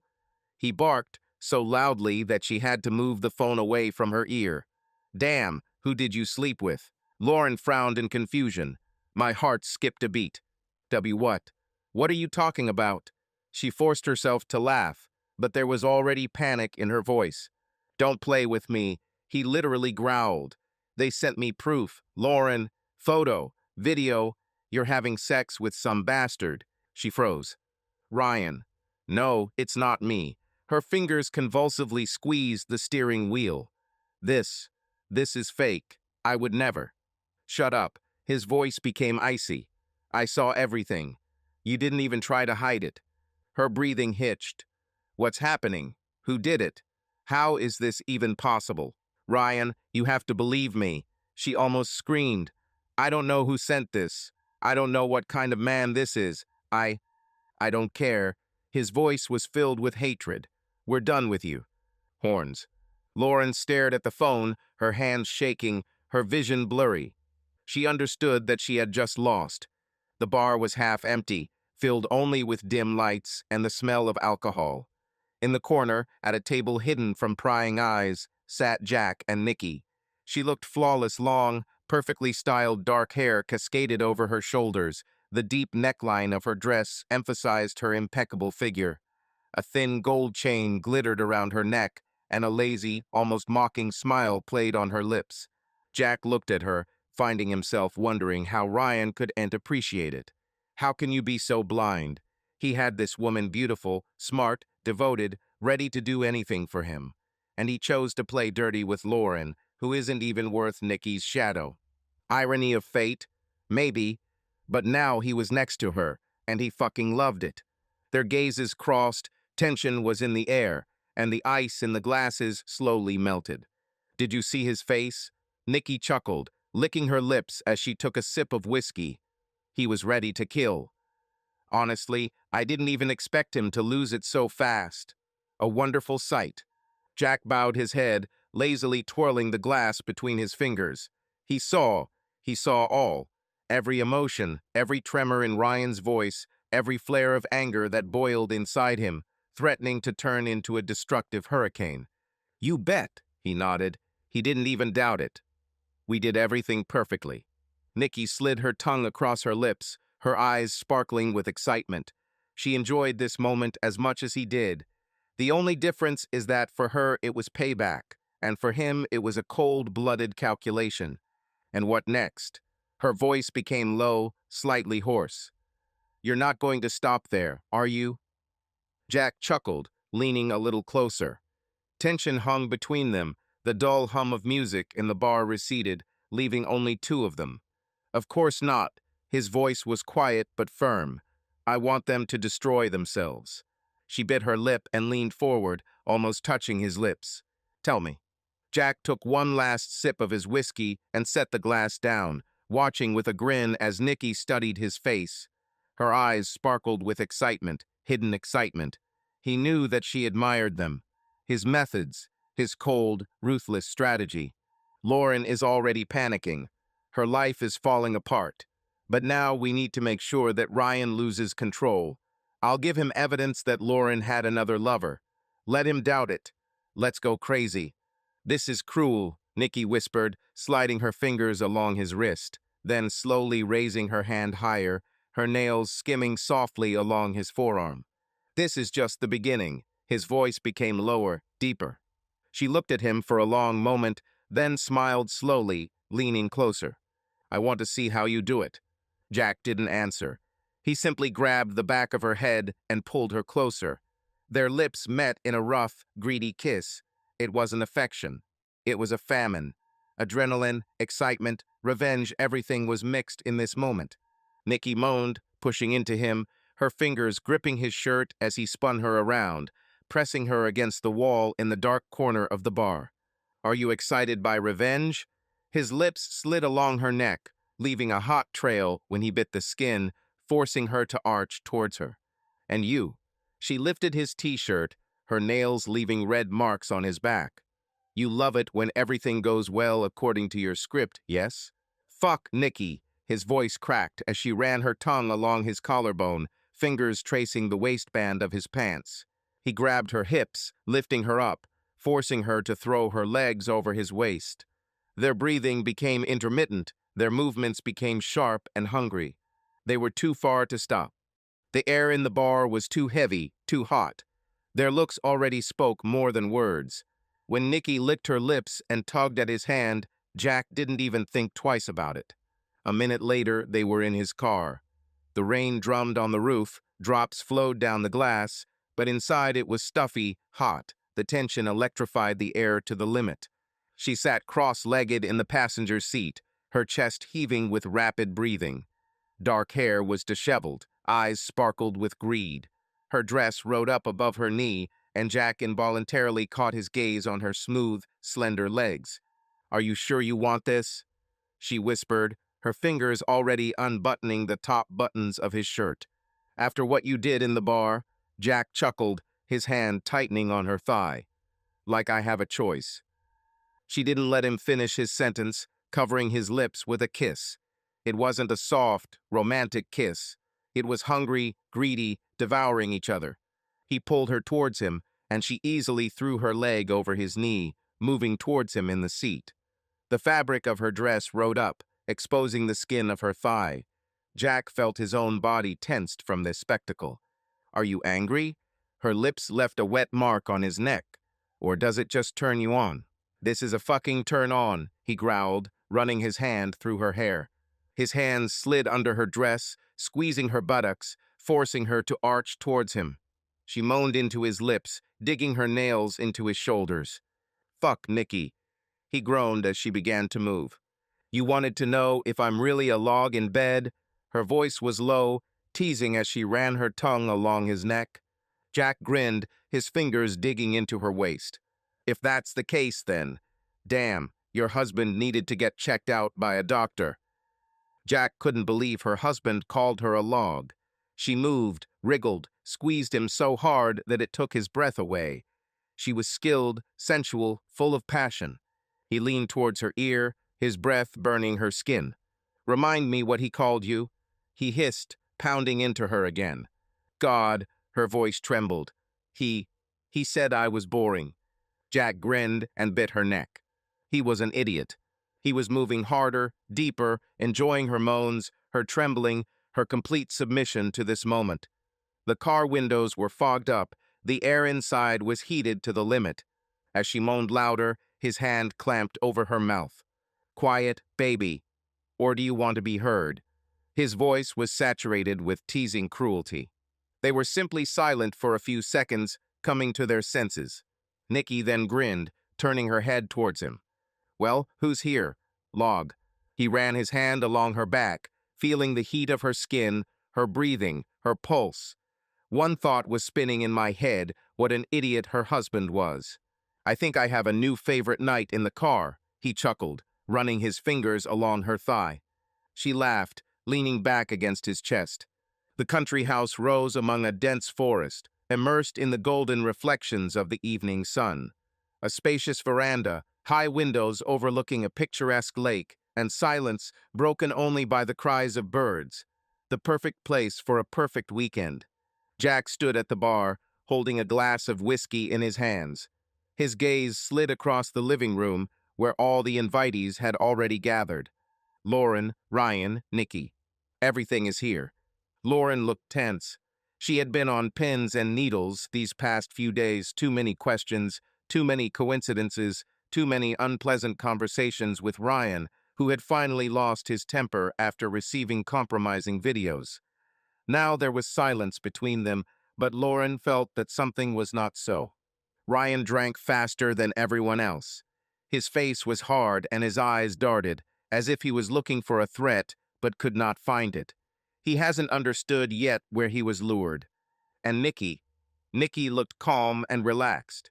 She was sitting on the sofa, stretched out with a glass of wine, her long legs crossed. She knew what would happen next. Jack chuckled as he took a small sip. Well, friends, he said, attracting attention to himself. Welcome to my country house. I thought it wouldn't hurt for all of us to take a little rest and let off some steam. Unwind. Lauren looked up at him, her fingers gripping her glass a little tighter. An unexpected invitation, she said with a slight, forced smile. Especially considering, well, we haven't seen each other for a while. Friends shouldn't get lost, right? Jack looked at Ryan, who was taking a sip from his glass, clearly annoyed to be here. Friends, muttered Ryan, shaking his head. Certainly. Nikki grinned and took another sip of wine as she watched. Jack put the glass on the table and took a few steps to the center of the room. I thought we should all switch, he continued. His voice was measured, calm, but there was a hidden subtext in it. We are too fixated on problems, on the city, on money. Don't you just want rest? Lauren gave him a quick glance, then turned it to Ryan, who was clearly restrained with anger. The evening is just beginning, Jack added, filling his glass. Relax. There are a lot of interesting things ahead. Fishermen say that the most important thing in fishing is patience. Sitting in silence for hours, waiting for the victim to make a mistake, succumb to instinct, grab the bait, and no longer be able to escape. And of course, if you know where to look, it's only a matter of time. Jack knew exactly where to look. He glanced at Ryan, who was standing at the edge of the water, holding a fishing rod. He was tense, too tense. His shoulders were tightly drawn together, and his jaw periodically trembled as he mechanically grinded irritated thoughts with his teeth. You're lucky, Jack broke the silence, watching the motionless surface of the water. Fish bite only from those who know how to wait. Well, or those who know where to throw the bait. Ryan jerked his rod sharply, as if trying to catch a non-existent bite. His fingers tightened on the reel a little tighter than they should have. Yeah, he muttered. I have always envied patient people. Jack grinned as he watched the light waves lazily lick the shore. Patience is an interesting thing. Sometimes you want to straightaway rush, break loose, make a scene, and then you pull yourself together and wait, because it tastes better this way. Ryan glanced at him briefly, but quickly turned away. You speak like a maniac. Or maybe I'm a maniac, Jack responded easily, slowly pulling out the fishing line. Who knows, isn't it I ever make a scene? Ryan froze for a second. Then he grinned, trying to hide his growing concern. No, you've always been damn collected. Not one of those who tear veins over trifles. Jack was silent, deliberately slowly transferring the fishing rod to his other hand. It's not a small thing, he finally said, lazily glancing over Ryan's eyes. I know. Ryan froze, but immediately pretended not to understand. What are you talking about, Jack? Well, for example, about your debts. Jack paused, as if enjoying the moment. Are things really that bad for you? Something dawned on me. About interest, about creditors, about threats. Ryan gripped the rod tighter, his fingers turning white. It's none of your business, he muttered. Perhaps, Jack nodded, slowly pulling out the line. But you know, there are things that cannot be hidden, especially if you know where to look. Ryan gave him a quick, intense look, but then turned away. Now his shoulders were tightly drawn together, and his jaw was trembling. The water gently splashed against the boat. Somewhere in the distance a crow cawed, but it seemed to Ryan that the whole world had suddenly froze. You know? What? His voice sounded too even, too cautious. Jack smiled, slowly, lazily, like a man who enjoys the game. Let's not pretend that you're a fool, he said quietly. You're a smart guy, Ryan. Ryan clenched his jaw, his fingers tightening on the rod. I don't understand what you're talking about. Is this true? Jack shook his head, looking up at the horizon. You know, there are moments when a person thinks that he has everything under control. He thinks that no one is behind him, and no one is following him. What is neat? Invisible. Ryan was silent, but his breathing was a little deeper now. The only problem is that if someone really wants to know the truth, they will find out. Jack paused, giving Ryan a chance to digest his words, give an opportunity to feel how the noose slowly tightens. Ryan swallowed. Are you hinting at something specific? Jack looked at him for a long moment and then smiled. I'm just speculating. About life. About trust. About how people make errors. Ryan nodded, but his hand shook slightly as he made another cast of line. Jack saw everything. He saw the panic growing inside Ryan, how he tried don't give himself away. It was the sweetest hunt, tremor hunting. And the most interesting thing is that he was just getting started. The evening turned out to be surprisingly cozy. The veranda smelled of fire smoke, freshly cooked fish soup, and alcohol. Jack sat at the head of the table, lazily sipping whiskey, while Ryan mechanically slurped hot broth, occasionally glancing at Lauren. Nikki was relaxed, her eyes sparkling as she listened to another story from Jack about his travels. Everything looked almost fine, but Lauren felt something's wrong. Laughter, conversations, a slightly drunken atmosphere. But Jack was different. He was too calm, too confident. He didn't look at her like before. There was no desire in his eyes. There was no hidden fire that flared up when she was nearby. Something has changed. When everyone had gone to their rooms, Lauren was left alone, sitting on the bed. Her heart was beating faster than usual. She shed her dress, leaving only her lace underwear, and slowly walked towards Jack's bedroom door. She took a deep breath and pushed it. Jack stood by the window, holding a glass of whiskey in his hand. He didn't even turn around when he heard her enter. Are you awake? Her voice was quiet, almost uncertain. Jack took a sip, still not turning around. I think, his voice sounded calm, but too distant. Lauren frowned. She took a step closer, her bare feet sliding silently across the floor. About what? She gently touched his shoulder. And then he finally looked at her. His look was empty. For a second, Lauren felt a chill run down her spine. About us, he answered calmly. She blinked as if she couldn't believe her ears. Jack never said that. Never sounded so. He was always either passionate or cold, but not so. Indifferent. About us? She repeated, approaching. She ran her fingers along his forearm, trying to return the spark. Maybe I should remind you what it's like to be with you. She pressed herself against him. Her lips touched his neck, her body pressed softly against his. But Jack didn't answer. He just stood there like a stone as her lips slid over his skin. What's wrong with you? Her voice broke. Nothing, Jack grinned, but there was no warmth in that smile. Lauren suddenly felt her fingers trembling. His coldness was wrong. This was no ordinary alienation. It was something. Others. She ran her palm down, trying to find his reaction, but Jack grabbed her wrist. Stronger than usual. No need, he said evenly. She froze. Why? Her voice was almost a whisper. Jack looked at her. His eyes were icy. Just don't, Lauren. She felt fear. For the first time ever, she felt fear next to him. He knew something. But what? Lauren was sleeping. Her breathing was even, her face relaxed, but Jack knew it was an illusion. There was no peace in her sleep. She felt that something was not so, but could not realize how much. Jack stood by the bed, watching her in the dim moonlight. A few seconds, and he left, silently closing the door behind him. He walked towards the room where Ryan and Nikki were. A quiet knock on the door. "Open it," he said calmly. After a couple of seconds, the door opened slightly and Ryan looked out, frowning. He was wearing a t-shirt and jeans, obviously not sleeping. "What do you want?" His voice was hoarse, irritated. "I need help," Jack answered calmly. "Something with a generator in the forest. It looks like the plugs were knocked out. We need to figure it out." Ryan snorted.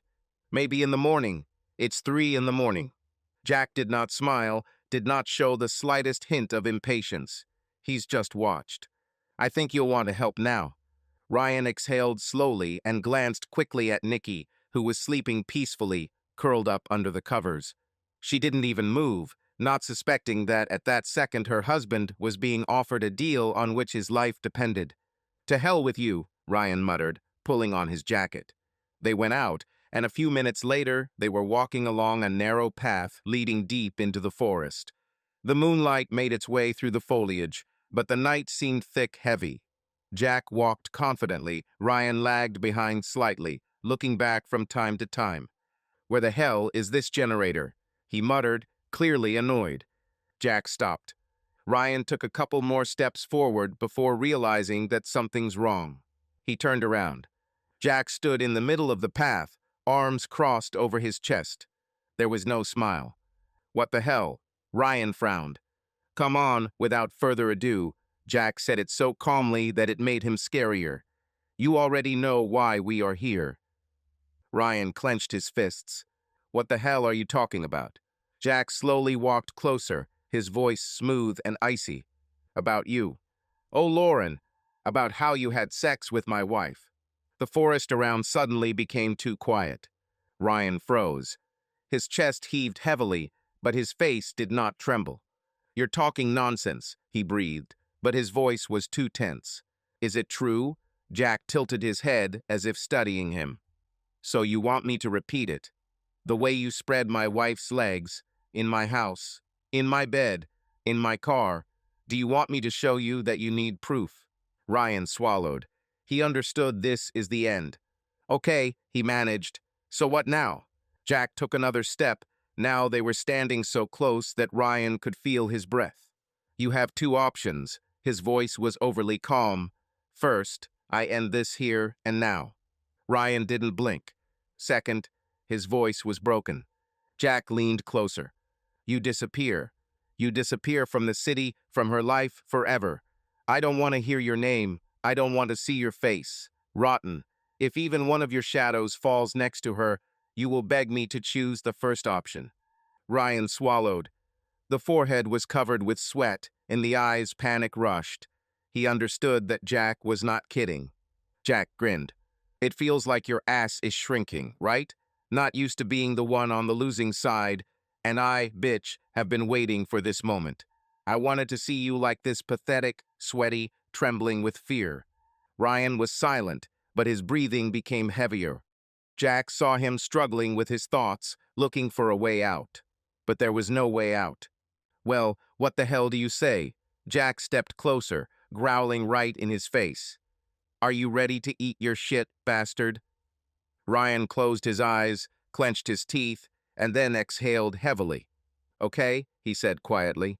Jack took a step back. "You have 24 hours. Get lost, Ryan." Ryan nodded slowly. Jack turned and walked back down the path. He knew that he would choose the right option. And if not, but Ryan not the kind of person who will just give up. "Do you think I'll just leave?" he growled, taking a step forward. Jack paused, feeling the tension rising. He didn't turn around, just tilted his head slightly, listening. Ryan was breathing too hard. Anger began to boil within him, but not fear, stupidity. "You're not in a position to swing your license," Jack said calmly. "You had a chance to leave." "Fuck you," Ryan growled. The sound of snow underfoot, a sharp push, he attacked. But Jack was ready. He quickly turned around and grabbed Ryan by the jacket, using his own weight against him. Everything happened too fast before Ryan realized what was happening. The knife blade had already entered under his ribs. A muffled groan escaped his throat. His eyes widened in shock. "Why you?" he breathed, staggering. Jack held the handle of the knife tightly. His face remained dispassionate. "You chose this yourself," he said quietly. Ryan jerked, trying to take a step back, but his legs gave way. He fell into the snow, leaving a dark, spreading trail behind him. His fingers clenched convulsively on the blade, but he couldn't fight anymore. Jack slowly dropped to one knee, looking into his face. "You thought you could outplay me?" His voice was even, almost sympathetic. "You're just a pawn. Always was. You're not a player, Ryan. You loser." Ryan wheezed, blood sprouting from his lips. He tried to say something, but the air no longer filled his lungs. Jack watched his eyes slowly extinguished. "In a few seconds, it's over." He straightened up, looked around the motionless body, and took a deep breath. Silence swallowed the forest again. But Jack couldn't leave any traces. He looked around not far away, behind the trees. The black surface of the river shone silver. He grabbed Ryan's body by the collar and began dragging him through the snow. A trail of blood stretched behind him, but would soon disappear. Fresh snow had covered everything up. When he reached the shore, Jack, without hesitation, leaned down and pushed the body forward. Ice water accepted, there was no sound, only light waves spread across the surface. Ryan disappeared underwater as if he had never existed. Jack watched the river slowly calm down. Time passed. Nobody knew. Nobody will guess. Jack walked slowly into the house, brushing snow off his boots. It was warm inside, the smell of coffee wafted through the kitchen, and Lauren was sitting in the living room, wrapped in a blanket. She lazily scrolled through her phone, not suspecting that her world has already changed. Nikki stood at the stove, stirring the omelet. Jack glanced at her quickly. She didn't even look worried. She didn't know. "Good morning," he said, walking to the coffee machine. Lauren looked at him with slight surprise. "Where have you been?" She stretched, clearly just waking up. Jack took a sip of coffee, paused, then sighed. Ryan left. Lauren frowned and put her phone down. "In terms of where?" "Don't know." He shrugged, putting the cup on the table. "I woke up early, went out onto the veranda, and he was already gone. No note, no messages. He just packed his things and disappeared." "What kind of nonsense?" Lauren straightened up sharply. "He wouldn't have left without saying goodbye." Nikki turned around, frowning. "This doesn't look like him. Are you sure?" Jack looked straight at her and nodded. "Sure." Lauren took out her phone, quickly opening her messages. Her fingers ran across the screen until she realized nothing. No calls, no missed calls, no messages. Ryan seemed to disappear. Maybe he just went home. Nikki muttered, but there was doubt in her voice. Lauren stood up, wrapping her arms around herself. "No, it doesn't look like him." She thought. Her gaze became worried. Jack watched her, keeping his face serenely calm. "Maybe he had a fight with someone," he said casually, turning to the window. "Maybe he just decided he didn't belong here." Lauren looked at him suspiciously, but didn't say anything. She tried to realize how strange it all looked like this. Jack slowly finished his coffee, turned to them, and smiled. "Don't worry." His voice was even, almost affectionate. "He's a grown boy. If something happens, it will show up." Nikki nodded, but her face remained tense. 2 days later. Lauren's phone vibrated on the table, but she didn't immediately notice. Her thoughts were racing, anxious anticipation pressing from within. Finally, she picked up the phone. "Hello?" Her voice trembled. A detective's voice was heard on the other end. "Mrs. Holt? This is Detective Hanley. We have news. Your husband has been found. He's dead." The blood drained from her face. In the chest, everything has shrunk. What? Her breathing hitched. Where? In the river. The detective paused. We need you to come for identification. The phone almost fell out of her hands. Ryan is dead. She felt like the world was collapsing. Nikki ran into the cafe, her face pale, her lips tightly compressed. She noticed Jack at the far table and, without hesitation, abruptly sat down opposite him. You did it, right? She hissed, clutching the tabletop. Jack calmly looked up at her. In them, there was no remorse or fear. What are you talking about? His voice was even. Don't pretend. Nikki clenched her fists. They found Ryan, dead, in the river, and you want to say that this is just a coincidence? He slowly put the cup of coffee aside and leaned closer. If you are so sure, why are you sitting here and not going to the police? His voice was quiet, almost hypnotic. Nikki held her breath, because she knew. She knew what to tell the police. She couldn't do anything. This is too much, Jack. Her voice trembled. We wanted to destroy them, but not kill them, Jack grinned. Do you really think that he would just leave like that? Ryan was a coward, but when a coward is cornered, he becomes dangerous. I gave him a choice. He chose. Damn, Nikki ran a hand over her face, shaking her head in shock. Lauren is going crazy. The police are already looking for clues.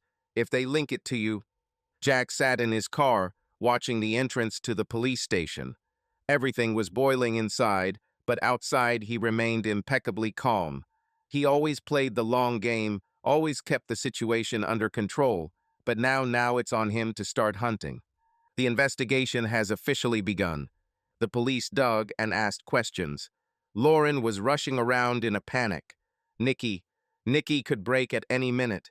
She was too emotional, too scared. If you push her into a corner, she will give it up without even realizing it. He knew that to stay in the city was too risky. You need to disappear. Disappear right. But before that he had to apply the final blow. Lauren must remember him forever. He dialed her number. Jack? Her voice was hoarse, full of anxiety. He smiled, leaning forward. How are you, dear? Did you hear? Lauren's voice trembled. Ryan. They found him. The police. They questioned me. I don't know what to do, Jack. Of course I heard. His voice was too smooth. You know, I always keep my finger on the pulse. She fell silent. She felt something was wrong. I felt his game. You don't know anything about this, do you? She finally asked, her voice trembling. Jack grinned and licked his lips, enjoying this moment. He felt her fear through the telephone connection. What if I know? His voice was velvety, but with predatory notes. What? Her voice broke off in a breath. Tell me, Lauren, have you ever thought about what it would be like to be in complete darkness, when you don't know what will happen next, when every step you take is a step into the unknown? She was silent. She understood. What do you want? Her voice was almost a whisper. He smiled, looking in the rearview mirror. I want to watch you burn, darling. Lauren woke up to a loud knock on the door. Not yet realizing what was happening, she pulled on her robe and headed downstairs.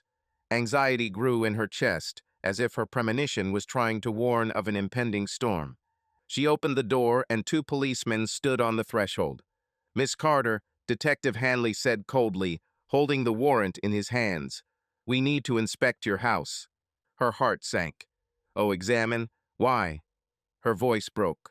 New evidence has arrived in the Ryan Holt case. The detective answered without unnecessary emotion. Please step aside and do not interfere with our work. Lauren was petrified. She has nothing to hide. Is it true? She nodded silently, retreating deeper into the corridor as the police entered and began to inspect the house. The knocking of boxes, the overturning of furniture, the whispering of employees, everything that was happening seemed unreal, as if she was watching someone else's life. But then she heard words that made her blood run cold. Here, the voice of one of the officers rang out. Lauren froze. The cup was shaking in her hand, but she didn't even notice how the hot coffee splashed onto her fingers. The policeman held in his hands the same knife. Her breathing hitched. She knew this knife. I used it every day in the kitchen. Is this yours? Hanley asked coldly, raising the blade so that it flashed under the light of the lamp. Why, yes, but... She swallowed, not understanding what was happening. It's just a kitchen knife. Interesting. The detective came closer, looking straight into her eyes. Because this knife was found with Ryan Walsh's blood. Lauren speechless. What? It's impossible. Her voice turned into a weak wheeze. It's very possible, Miss Holt, Hanley continued. According to witness testimony, this knife was in your country house. You took it with you for the weekend. And guess what? A blood test showed that it was murder weapon. Lauren couldn't breathe. It's a trap. Jack, this is his job. He took her knife, killed Ryan, and put him back, knowing the police would find him. It's not me. She breathed out, but her voice sounded as if she didn't believe it herself. Hanley sighed as he pulled out his handcuffs. Lauren Carter, you are under arrest for the murder of Ryan Holt. Anything you say can and will be used against you in court. Lauren felt her world crumble around her. Her arms were twisted behind her back, the metal of the handcuffs cutting painfully into her skin. Her heart was pounding. He set her up. Somewhere outside the city, far from this scene, Jack was already driving away, disappearing into the darkness. And he smiled.